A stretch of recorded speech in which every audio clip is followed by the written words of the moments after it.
Olá pessoal, professor Bruno do Departamento de Física da Universidade Federal de Juiz de Fora, e nesse vídeo nós vamos discutir tanto a lei de indução de Faraday quanto a lei de Lenz, que está intimamente conectada à lei de indução. Nós vamos tratar primeiro de uma explicação razoavelmente teórica para entender o efeito, depois a discussão das equações que envolvem tanto na sua forma, a forma da lei de indução, tanto na forma diferencial quanto na forma integral.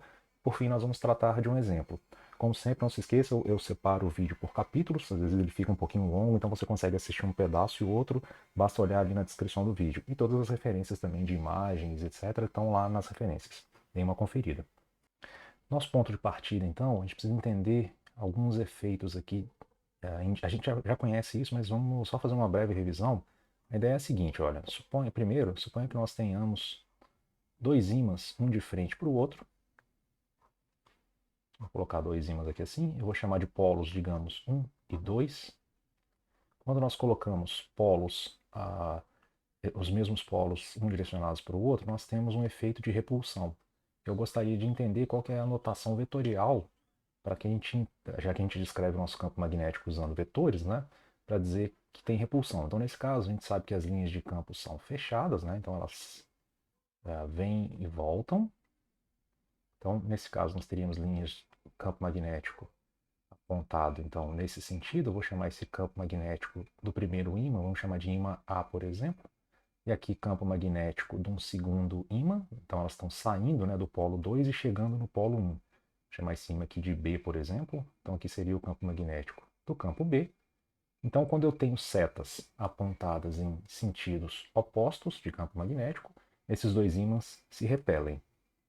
Por outro lado, se a gente inverter agora, se a gente colocar um desses nossos ímãs, digamos, polos 1 e 2, então agora eu vou colocar o polo 2 em contato com o polo 1, seguindo essa mesma ideia, olha, as linhas de campo, então, a representação vetorial aqui saindo do polo 2 do primeiro ímã, e agora entrando no polo 1 do segundo ímã, do nosso ímã B, nós teríamos agora setas de campo magnético que são paralelas, apontadas então na mesma direção, e nesse caso nós vamos ter atração. Então, o efeito de atração vai acontecer quando nós tivermos setas de campos distintos apontadas na mesma direção e mesmo sentido. Esse é o primeiro fato que nós vamos usar no futuro próximo aí. O segundo fato está ligado, gente, com o rotacional e teorema de Stokes. Nós não vamos discutir detalhes desse teorema, provavelmente eu vou gravar um vídeo no futuro. Então a ideia é a seguinte, quando nós temos um campo vetorial e você calcula o que nós chamamos de circulação desse campo, o que é isso? Então você pega o seu campo, vamos chamar por exemplo aqui de B, para lembrar de campo magnético, BDL, e aproveitar a própria lei de Ampère que a gente já conhece também, né? Calculado por ao longo de um caminho fechado.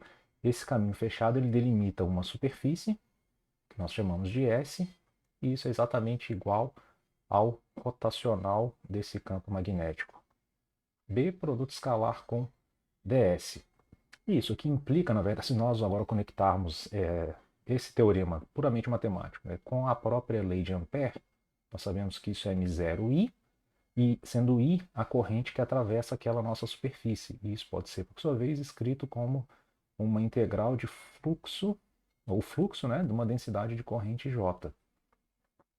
Ora, se nós compararmos lado esquerdo e lado direito, a gente conclui que a lei de Ampère tem uma forma diferencial escrita como rotacional de B é igual a m0J. Qual que é a interpretação geométrica para essa expressão?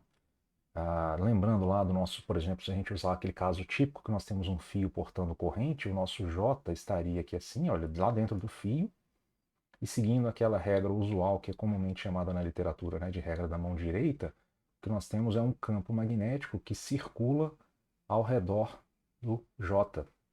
Circula num sentido geométrico, né? Então vou desenhar o B aqui assim, olha.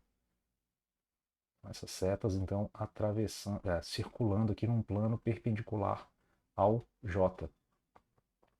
Certo? Então, cada vez que nós tivermos uma expressão dizendo assim, olha, o J gera o campo B e o B circula ao redor do J, nós podemos representá-lo usando essa expressão aqui de rotacional do um igual proporcional ao outro. Né?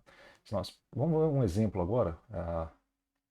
calcular explicitamente essas expressões, né? Então, suponha, olha, que nós tenhamos um campo vetorial, vamos chamá-lo, digamos, de A, e esse A, por exemplo, ele está fixo num plano xy, e as componentes dele vão ser menos y mais xj. Então, esse campo vetorial está no plano. Vou fazer um desenho rápido dele aqui. Olha, se nós tentarmos traçar graficamente esse campo vetorial, então vou desenhar aqui o plano XY, vou colocar o eixo Z, então, saindo do plano da página.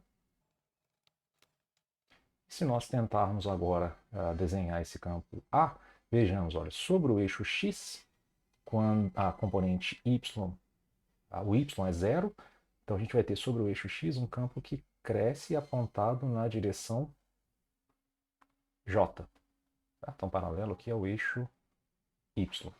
Já sobre o eixo Y, por sua vez, eu tenho x igual a zero, me sobra o y aqui, então o campo aponta, quando o y é maior do que zero, na direção menos i. Então já dá para entender a ideia aqui que o nosso campo A deve estar circulando ao redor do eixo Z, percebe? Você pode fazer a mesma análise aqui, né? Quando nós tivermos x negativo, sobre o eixo x, y vale zero, então o nosso campo está apontado aqui, apontado no sentido negativo do eixo y, e aqui na parte quando o y é negativo, o campo aponta no sentido positivo do eixo x. Então está lá circulando ao redor do eixo z. É razoável pensar que se nós calcularmos então o rotacional do A, nós vamos encontrar exatamente um campo vetorial aqui apontado paralelo ao eixo z. Vejamos então como é que fica. Olha, se nós escrevermos, por exemplo, B igual a rotacional do A. Isso é exatamente igual a, nós escrevemos aquele determinante simbólico, né, IJK. Aí as linhas, então aqui, a primeira seria as entradas desse nosso vetor nabla, então seria derivada em relação a x, derivada em relação a y e derivada em relação a z. E as entradas da terceira linha são as próprias componentes do vetor A. Então, o componente x é menos y, componente y é x, finalmente o componente z igual a zero. Se nós expandirmos esse determinante então, pela primeira linha, nós vamos ficar, olha, componente i. Você mata ali em coluna, sobra derivada de zero em relação a y a zero, derivada de x em relação a z, zero. Então não tem componente x.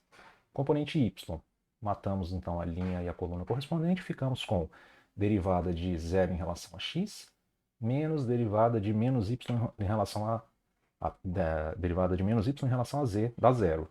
Finalmente, só nos sobra a componente k, que vai ser derivada de x em relação a x é 1, e menos derivada de menos y em relação a y, que é mais 1. Então nós ficamos aqui com 2k, ou seja, o nosso campo vetorial nesse caso aponta então, de fato, olha, paralelo ao eixo z como nós prevemos, né? Seguindo novamente aquela regra de um parafuso direito. Então nós circulamos ao redor aqui do nosso eixo z, e então o campo A circula ao redor do eixo z, sendo então paralelo ao nosso campo vetorial B, que é descrito como rotacional do A.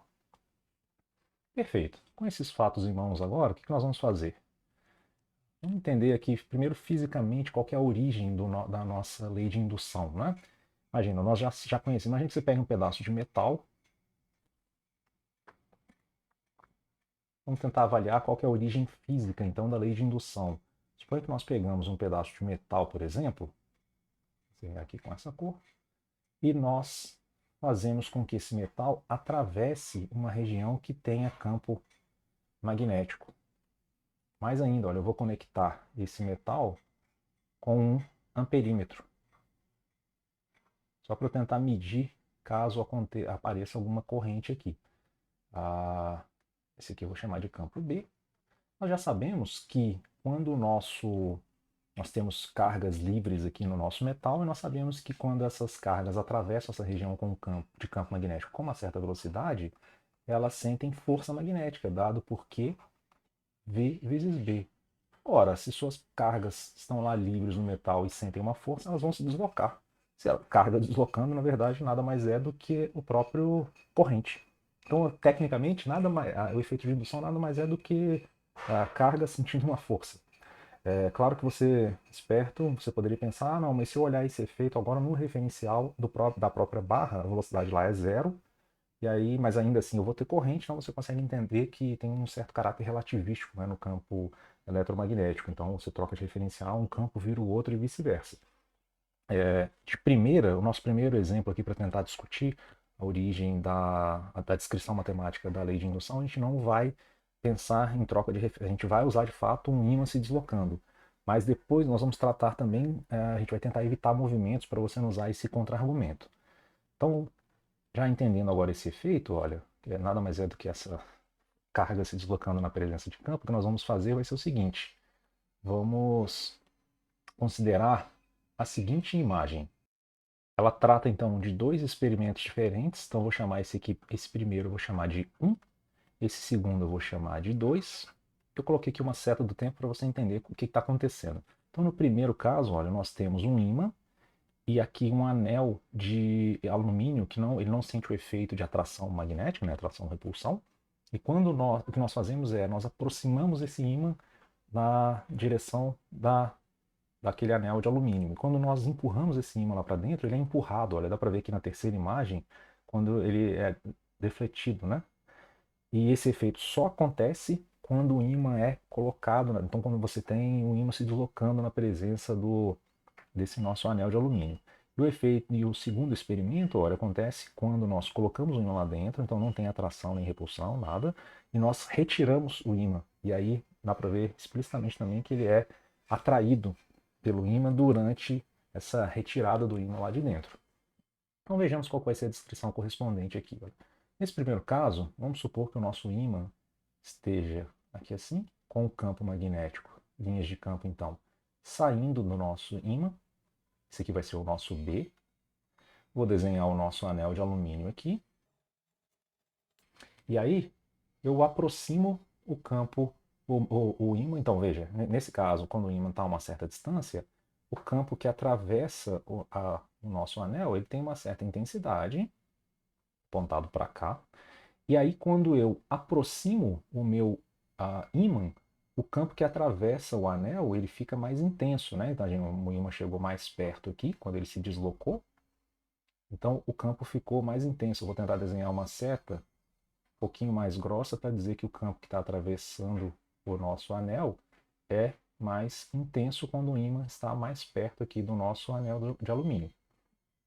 Ora, se o campo cresceu nesse sentido, a gente consegue imaginar, e não, lembrando novamente que só tem esse efeito quando o campo está mudando com o passar do tempo, eu consigo imaginar que aparece aqui esse efeito deve depender da taxa de variação do campo magnético com o passar do tempo. E veja, esse aqui, a seta mais escura, seria o campo calculado em t mais um certo intervalo de tempo. E o campo com a seta mais fina um pouquinho seria um b calculado em um instante de tempo t. Ora, a variação do campo magnético com o passar do tempo, explicitamente aqui, está apontado numa direção seria final menos inicial, né? B de t mais delta t menos B de t. Então, nesse caso particular, o nosso campo magnético aponta o dB dt aponta nesse sentido. Ora, o que aconteceu aqui no fim das contas?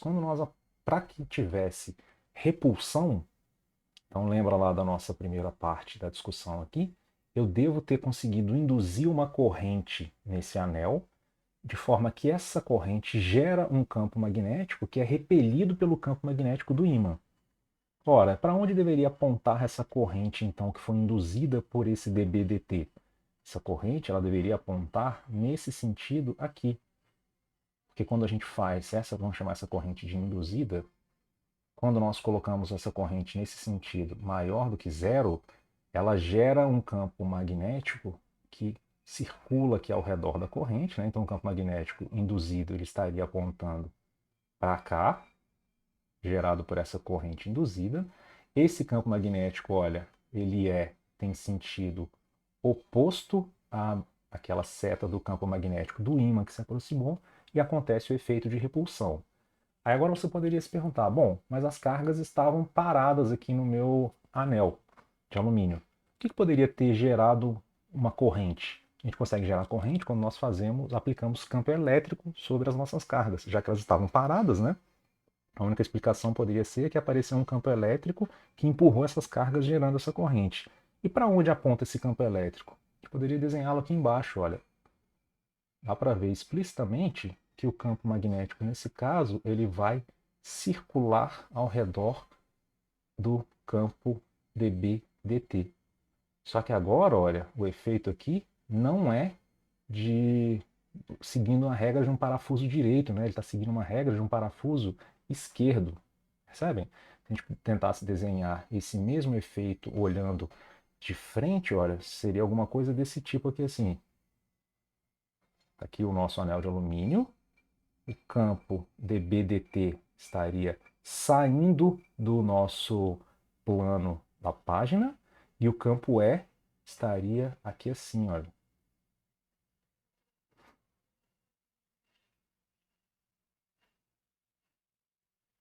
Nós já sabemos descrever matematicamente, então, esse nosso efeito. Tem um campo circulando ao redor do outro, então, intuitivamente, nós conseguimos escrever algo como o rotacional do campo E, ele deve ser proporcional ao meu dB/dt. E essa proporcionalidade, então, eu vou colocar igual a um certo lambda. Certo? Esse lambda aqui a gente precisa discutir qual o sinal dele e quais são as unidades, né? Se tem unidade ou não tem. É isso que a gente vai fazer.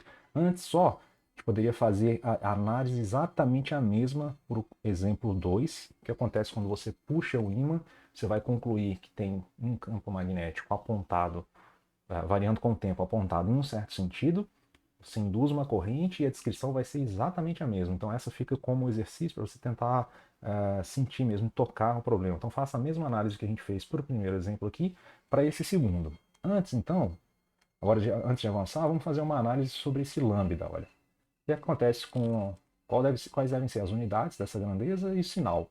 O sinal, já dá para imaginar que ele deve ser negativo, né? Para a gente ter aquele efeito de ter uma regra de um parafuso esquerdo agora. Então é razoável esperar que esse fator que conecta aqui os dois lados da expressão seja negativo. Agora, unidades. Vejamos, olha, quais são as unidades, primeiro, de campo elétrico e de campo magnético. Bom, campo elétrico nós já sabemos, né? A gente poderia, para se lembrar das grandezas aqui dessa expressão, a gente poderia escrever rapidamente aqui a nossa força de Lorentz, né? Você sabe que uma partícula, então, sente força eletromagnética dado por QE mais QVB. Então dá para a gente tirar dessa expressão as unidades. Olha, campo elétrico é dado, então, sabendo que força é Newton, né? Então Newton por Coulomb, e campo magnético, por sua vez, vai ser Newton por... Bom, tem um metro por segundo aqui, o segundo passa multiplicando, e o metro Coulomb vem dividindo. Aí, olha, a partir daqui, nós vamos avaliar agora essa nossa expressão aqui que nós conseguimos deduzir para descrever a lei de indução. Vejamos, o rotacional é uma derivada em relação a x, ou y ou z, né? Nós derivamos as componentes do campo em relação a x, y ou z. Então, em unidades, o rotacional do E é dado em Newton por metro Coulomb. Já o nosso dB/dt, por sua vez, ele é dado por... Bom, aí você vai pegar o campo, Newton por metro Coulomb, segundo, e vai fazer uma derivada em relação ao t, fica um segundo no denominador, então ele se cancela com esse. E aí, se você comparar os dois lados agora dessas expressões, nós vemos que elas têm a mesma unidade. Logo, o lambda ele é adimensional. O lambda é um número real puro. E mais ainda, né, nós conseguimos até, segundo esse nosso efeito, concluir que esse lambda tem que ser menor do que zero, estritamente. Então, exatamente por conta daqueles nossos experimentos ali. Perfeito. O fato curioso e experimental é que nós conseguimos medir esse lambda e, a menos da precisão experimental, lambda é exatamente igual a menos 1. Esse é um fato bastante curioso. Primeiro, o C negativo a gente consegue enxergar a partir de um experimento desse tipo. Contudo, o valor exato 1, né, em módulo, ele tem um caráter relativístico. Eu espero também conseguir gravar no futuro um vídeo sobre isso. Mas dá para a gente, pelo menos com esse efeito aqui, a gente consegue enxergar, né? De fato, esse lambda tem que ser negativo. Tá bom. Olha, se nós temos a forma diferencial, então, da nossa lei de indução, que está agora resumido como rotacional do campo elétrico, é igual a menos dB dt, nós poderíamos, então, pensar em integrar essa expressão e tentar construir uma lei de indução na sua forma integral. É o que nós vamos fazer. Então, nós pegamos esse campo elétrico. O bom da física 3 é que nós temos meio que um parque de diversões para o cálculo, né? Nós conseguimos enxergar aqui caminhos de integração para onde apontam expressões envolvendo rotacional, por exemplo, etc. Então, o que nós vamos fazer? Nós vamos integrar o nosso campo elétrico, exatamente para a gente gerar uma espécie de lei das malhas, né? Quando nós, exatamente onde está o nosso anel de alumínio. Então, eu vou pegar, por exemplo, um caminho fechado, circulando aqui ao redor do nosso anel, só para entender qual seria o significado físico, né, daquelas nossas expressões envolvendo, então, integrais de caminho fechado. Então, o que nós fazemos é, nós integramos essas expressões aqui para uma certa superfície S orientada, que é delimitada pelo aquele caminho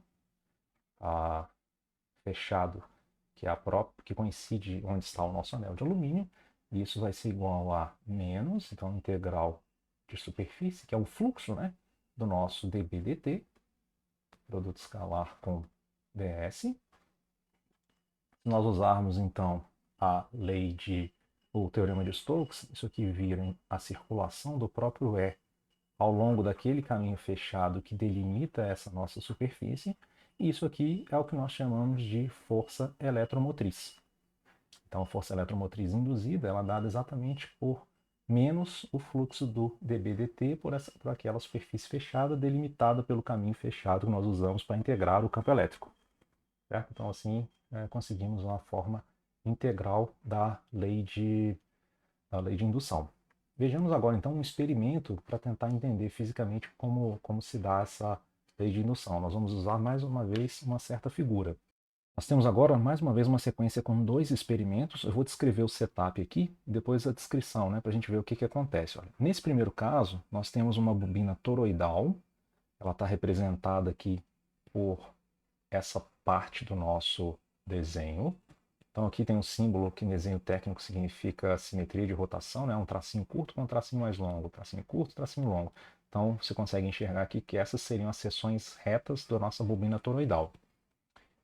Por que a gente vai usar essa bobina? Porque a gente sabe, usando a lei de Ampère, que o campo magnético fica confinado àquela região no interior da nossa bobina, né, toroidal. E aí o que nós fazemos? Olha, nós conectamos primeiro uma fonte à nossa bobina toroidal e a gente consegue controlar a corrente que passa por ela para a gente conseguir gerar campo magnético que varia com o passar do tempo ali dentro.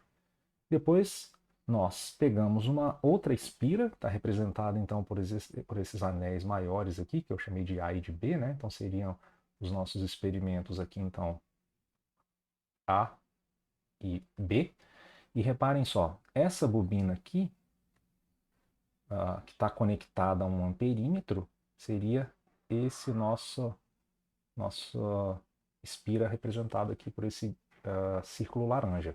Então, olha, quando nós fazemos o campo magnético variar com o passar do tempo, não tem campo magnético que atravesse aquela bobina. E aí, explicitamente, você vê que a corrente naquela bobina, representada por uma espira só aqui, é nula. Já, por outro lado, se nós pegarmos agora uma espira, aqui ela está representada por tem uma bobina maior aqui, e reparem só, ela está conectada ao amperímetro, e essa espira, então, de cá, que envolve o nosso toroide, seria essa aqui. E aí, então, quando nós fazemos o campo magnético variar com o passar do tempo, ajustando a corrente ali que atravessa a nossa bobina toroidal, nós geramos um campo magnético que muda com o passar do tempo, e esse campo magnético ele atravessa a superfície delimitada por aquele caminho fechado que seria a nossa bobina de cá. E aí, de fato, nós conseguimos constatar que aparece uma corrente ali diferente de zero, enquanto tem campo magnético variando com o passar do tempo. E aí agora tem todo o sentido, então, escrever, né, que a nossa força eletromotriz induzida é dada por... Então, você integra o seu campo elétrico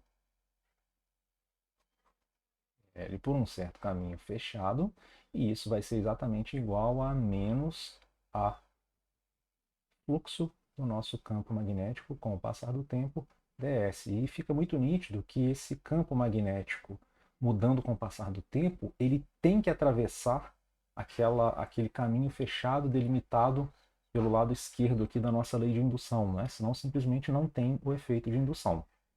Esse sinal de menos, então, só para enunciar, né? É o que nós tínhamos discutido anteriormente, lá aquele lambda, né? Esse sinalzinho de menos aqui é o que nós chamamos então de lei de Lenz, certo? E reparem só então, aquela nossa corrente induzida, claro, essa corrente você poderia calculá-la, por exemplo, imagina que você conheça a resistência da nossa espira, você poderia escrever isso aqui, por exemplo, por RI induzido, né? Então seria a resistência da nossa espira vezes a corrente que ele atravessa, né? Então, essa corrente induzida, ela sempre aparece para se opor à variação do fluxo de dB/dt. Certo? Então, essa seria o enunciado da lei de Lenz.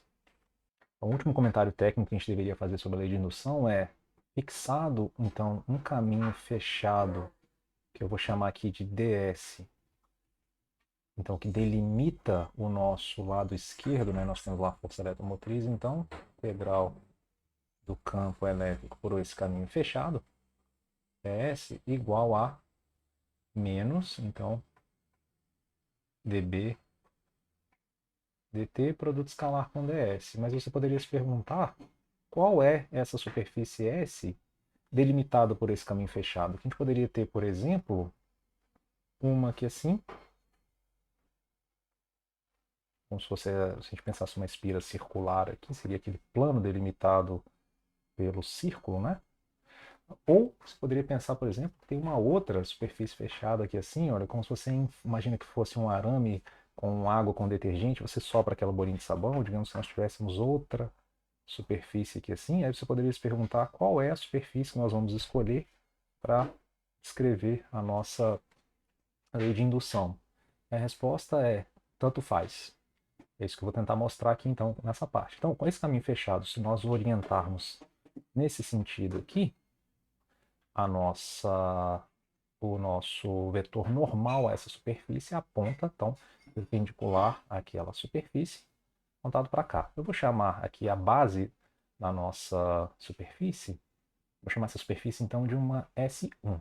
Seria então aquele círculo, né? Se nós pensarmos numa espira circular.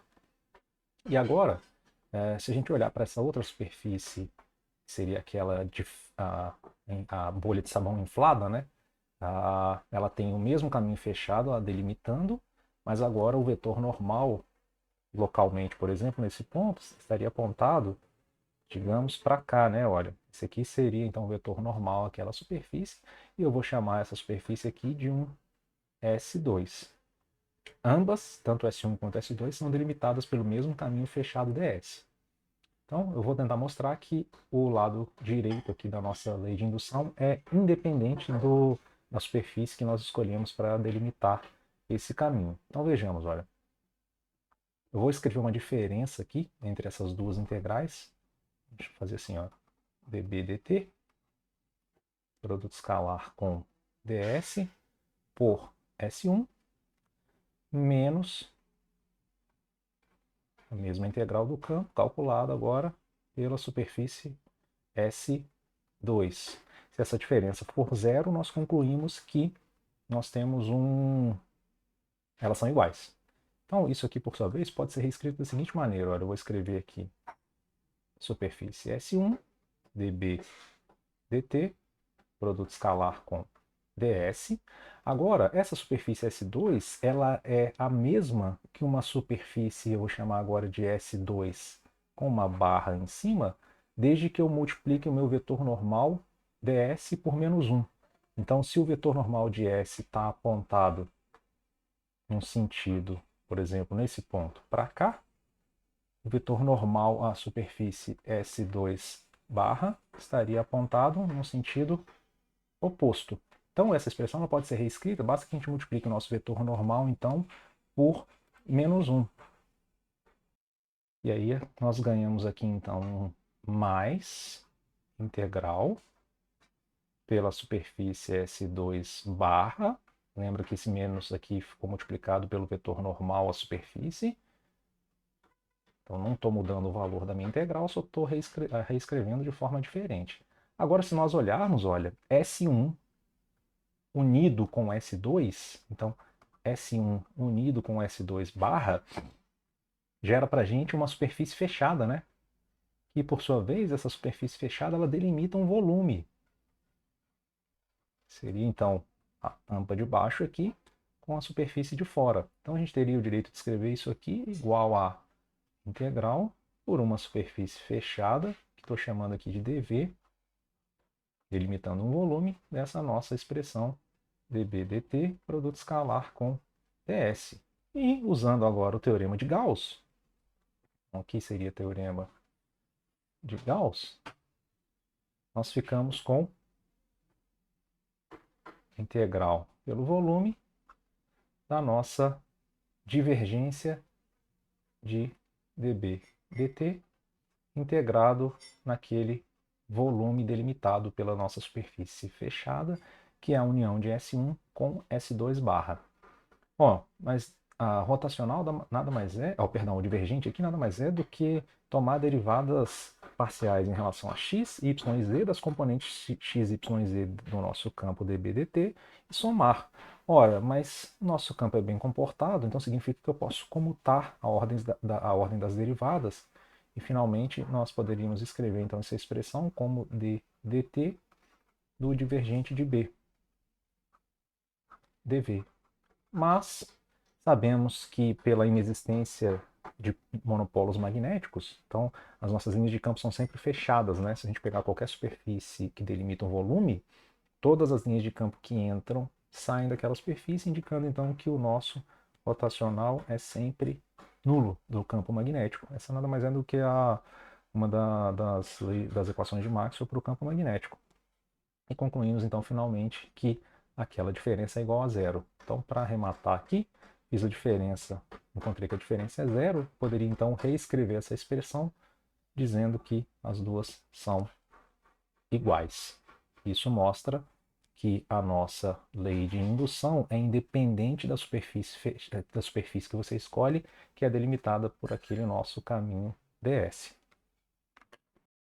Então, o que nós vamos considerar agora vai ser um exemplo específico conectado diretamente com essa nossa segunda parte, quando nós construímos a forma diferencial da lei de indução.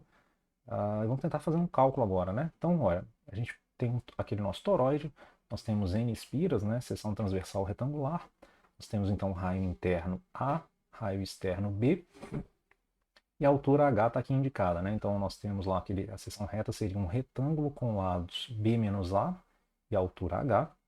E aí a gente consegue usar a lei de Ampère. Esse é um caso típico, então, que nós temos a simetria e é possível determinar o campo naquela região no interior do nosso toroide. Então, numa vista de cima, nós teríamos um toroide aqui assim, olha, e aí essa parte interna dos fios nós vemos explicitamente que seriam, digamos, essas bolinhas representadas aqui, a corrente sobe então aqui, vou colocar esses pontinhos para indicar que a corrente está percorrendo, então, olha, ela faz isso, depois desce lá fora, né? E aqui então nessa circunferência externa, quando nós terminamos de enrolar o nosso fio, nós teríamos então aqui a nossa corrente, digamos, descendo, né? Para completar a volta. Então ela sobe e desce, sobe e desce, sobe e desce. Né? Dá para entender bem a ideia aqui.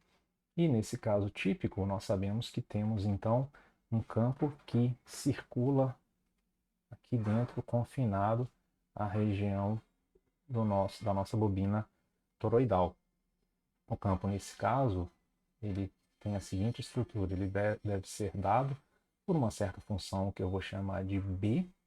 Ela depende da distância até o centro centro de simetria lá da nossa bobina e aponta numa certa direção φ, né? Em coordenadas, a gente usa coordenadas cilíndricas aqui, seria aquele vetorzinho que circula ao redor do eixo Z. Estou colocando o eixo Z aqui assim, olha, saindo do plano da página, né? Como se fosse nessa figura, esse nosso eixo aqui. E R significa, então já está dado aqui a indicação do que R significa, né? Ele sai da origem e vai até um certo ponto no espaço. R indica então a direção daquele ponto até a distância daquele ponto até o nosso eixo Z. Então vejamos, olha, nesse caso, quando nós integramos então o campo por uma certa amperiana, eu vou chamar de ds aqui, ela é dada por μ0 I, sendo que I é toda aquela corrente que atravessa aquela superfície delimitada por esse nosso caminho fechado. A gente consegue contar, olha, cada fio carrega uma corrente I. Nós temos então N enrolamentos, isso aqui eu vou colocar aqui enclosed, né, para dizer que é a corrente que atravessa então aquele caminho fechado. E isso é dado exatamente, explicitamente por μ0 N I. Essa integração, por sua vez, olha, nós integramos por um caminho com tamanho R aqui, nós ficamos com, usando essa expressão típica aqui para o nosso campo, nós ficamos com 2πr vezes a própria componente φ do nosso campo. Isso é dado então por μ0 Ni. Finalmente nós concluímos que o nosso campo ele muda com a distância até o eixo Z, μ0 Ni, apontada numa certa direção φ e caindo com a distância. Perfeito. Olha. Então o que nós precisamos fazer agora, quando a nossa corrente mudar com o passar do tempo, para tentar determinar qual seria a medida daquele voltímetro, no nosso exemplo anterior eu coloquei um amperímetro, né? Mas agora a gente gostaria de determinar a medida de um voltímetro mesmo. Mas a estrutura do problema é exatamente a mesma. O que nós fazemos então? Olha, vamos orientar nosso caminho de integração aqui nesse sentido. Então o que eu vou fazer vai ser caminhar nesse sentido aqui assim ao longo desse caminho. A medida do voltímetro, vamos chamar essa medida de V, assim, ela vai ser dada por uma integral do nosso campo elétrico dl por esse caminho fechado, que delimita uma certa superfície, né, olha? Então, isso vai ser, por sua vez, igual a menos taxa de variação de dB, então dB dt, escalar ds, por uma certa superfície S. Bom, com essa orientação aqui de caminho de integração, eu consigo achar quem é o meu ds. Ele já está mais ou menos explícito aqui. Olha, o que eu vou fazer? Esse meu ds, ele corresponde exatamente àquela região onde tem campo magnético atravessando, né? Então, esse meu ds ele vai ser dado por... Eu vou dar um salto na direção dr, vou dar um salto na direção dz e vou apontá-lo, segundo essa minha orientação aqui de caminho, ele aponta numa direção φ com um sinal de menos, né? Por quê? Porque eu fixei o caminho de integração do campo elétrico não conservativo gerado pelo efeito de indução. E isso fixa, por sua vez, a minha superfície, né? Então, quando eu caminho nesse sentido, a minha superfície aponta uma direção perpendicular aqui àquele plano delimitado por esse caminho fechado. Agora, vamos substituir essa expressão aqui dentro. A gente fica com menos a integral de... Ora, essa corrente aqui agora é uma função do tempo, ela vale k vezes t. Quando nós tomamos a derivada com o passar do tempo desse campo, nós ficamos com μ0 n k sobre 2π apontado na direção φ. Então o campo está atravessando aquela superfície e a superfície está orientada em sentido contrário ao campo, né? Então fica um produto escalar por menos dr dz multiplicado pelo nosso vetorzinho unitário φ chapéu, e o meu R ele varia então de A até B, para varrer toda aquela região onde tem campo magnético variando com o tempo, e o Z vai de 0 até H. E aí, finalmente, nós ficamos com, vejamos, olha, o produto escalar de A, de φ com φ dá 1, esse menos com esse sinal de menos dá um sinal positivo, então, e aí nós ficamos com μ0 nk sobre 2π, que é uma constante. A integral em dz nós conseguimos calcular diretamente, dá o próprio h. E finalmente sobra... Opa, faltou aqui o dependência com R, né? Do campo magnético. E, finalmente, sobra a integral de dr sobre r, que é um log, né? Então, ln indo de... Nós vamos de A até B, fica ln de B sobre A naquela diferença. Então, veja só. Com essa orientação, o que nós encontramos como a medida nesse voltímetro foi uma certa tensão maior do que zero. Vamos ver se essa expressão tem sentido físico, né? Se nós conhecêssemos, por exemplo, imagine que você retire esse voltímetro aqui e troque esse voltímetro por uma resistência. Se nós trocarmos esse voltímetro por uma resistência, com essa orientação, como nós colocamos aqui, nós teríamos R vezes I exatamente igual a essa expressão toda, né? Esse I seria aquele I induzido pelo nosso efeito de indução quando temos dB dt variando com o tempo e calculamos o fluxo, né? Então isso vai ser μ0 nk sobre 2π h ln de B sobre A. E se nós dividirmos por R aqui, Rzão, né, sendo a resistência daquele nosso que nós trocamos pelo nosso voltímetro, nós ficamos com essa corrente induzida que é maior do que zero. Vamos ver se isso tem sentido físico, né? Lembrando que a lei de indução, conectada então com a lei de Lenz, diz que o sentido da corrente induzida é aquela que sempre se opõe à variação do fluxo. Ora, o campo magnético ele está atravessando a nossa superfície delimitada por aquele caminho fechado em que nós integramos o campo elétrico. Então, o campo magnético está atravessando para lá, com o passar do tempo, né, ele atravessa para lá, e você vai ter que gerar um campo magnético com a corrente induzida que se opõe à variação do fluxo. Ora, mas com esse sentido de corrente aqui, lembra que essa seria o sentido da nossa corrente induzida maior do que zero, você gera campo magnético que faz isso, olha, atravessa para cá, exatamente se opondo, então, àquele dB dt, que nesse caso particular estava atravessando para cá. Consistente, então, com a nossa lei de indução. Bom, gente, com isso, então, nós concluímos essa nossa discussão sobre lei de indução. Nós conseguimos escrever, então, tanto a sua forma diferencial, com interpretação geométrica bastante clara a partir da experimentação para essa expressão, quanto a sua forma integral, né? Nós também conseguimos usar a experimentação para discutir qual é o significado físico e geométrico dessas expressões. A gente brinca que a Física 3 ela é o parque de diversões para o cálculo. Discutimos esse sinal de menos, que está ligado, então, diretamente com a lei de Lenz. Aí o significado físico é que nós conseguimos induzir correntes que sempre se opõem à variação do fluxo. E para completar, nós tratamos de um exemplo, cálculo explícito, né, de uma certa medida por um voltímetro de uma força eletromotriz induzida, com significado físico diretamente conectado com aquele nosso exemplo experimental. Como sempre eu tenho feito, eu vou deixar aqui na descrição do vídeo a fonte para as nossas imagens. Tem lá um material também se você quiser consultar toda a teoria sobre lei de indução. São as notas de aulas do professor Bernard. E é isso, pessoal. Se você gostou desse vídeo, então deixa um like, ajude a compartilhar tanto o vídeo quanto o canal. E críticas, comentários, sugestões, etc. Você pode deixar aqui no YouTube ou me mandar um e-mail. É isso, gente. Obrigado e até mais. Tchau.